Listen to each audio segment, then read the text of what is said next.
I'm Lucinda Green and this is Juliette Edmonds, Petplan Equine Ambassador and vet, very useful to all of us and to Petplan too. We've been discussing the stages before you get on your horse after he's had time off, and now we're going to discuss the next steps. So Juliette, moving on to the next stage of bringing your horse back into work, would you hop straight on it?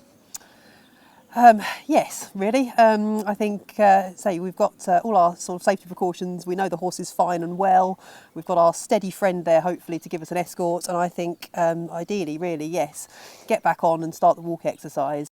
What would be your programme for the first few weeks? Yeah, I tend to stick to walk for the first few weeks. Tend to start quite short and sweet sessions, really, and as often as possible. So I would tend to do 5 or 6 days a week, walking. How long-ish? 20-30 minutes for the first week, yeah. Gradually building that up. And again, depending on quite how unfit he is, I would do that for a sort of 4 to 6 week period, really. I think, you know, to start with, you really need to get them the muscles toned again. What would be your longest? You'd start with 20-30 minutes, but you're happy to keep going over an hour a day. Would you be making them walk out? Making them walk out, use themselves. Use the hindquarters. You've got to get the muscles working properly, get some core strength back into them, using their abdominal muscles a little bit. Walking up hills.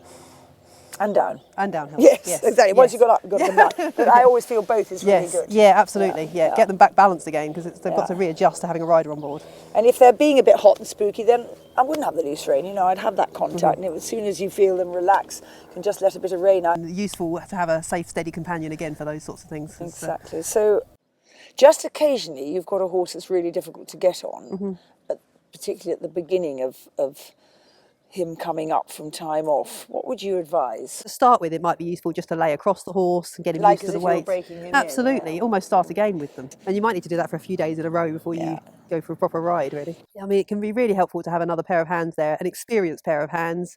And if they are really difficult, obviously it'd be a good idea for them to have hat, gloves, and probably a lunge rope maybe on the horse so that they can keep hold should anything go wrong. We've moved through 4 to 6 weeks of walking, and then when you start trotting, you're trotting on the road, trotting on grass. What are you doing?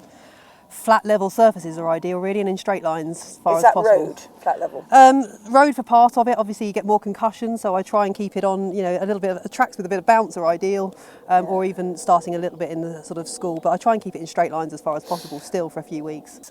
Just say he's a new horse, or he's a little bit of a history of being a bit like that when he first comes into work. What would you do? Yeah, a little. Well, sometimes walking them in hand for a little bit can help them to cool down, warm up a little bit with the saddle on, And, you know, occasionally some people might need to pop them on the lunge for 5 minutes before you get on, just to get some high spirits out. But ideally, for the horse's welfare, you would try and avoid the lunging. And if you need to, then, you know, keep it brief. When you've come to the end of your 4 6 week period of road walking up and down hills, what would be the next step? How would you bridge that to the fitness routine of cantering and jumping and all the things you are heading for? I start to put some trot work in, and again, on firm level surfaces is ideal.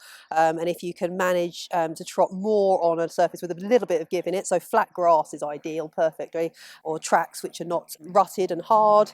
Some of it on the roads, obviously, but you're trying to avoid too much concussion. And I would start with blocks of trotting, a couple of minutes at a time to start with, and each week I would build on that over the next, again, 4 to 6 weeks of trotting, building it up slowly. Before you get into quite a lot of work and you're just doing your walking and trotting, would your warming up and your cooling down be? You still need to spend a good period in walk before you get off the horse at the end of the session, just to allow the muscles to relax.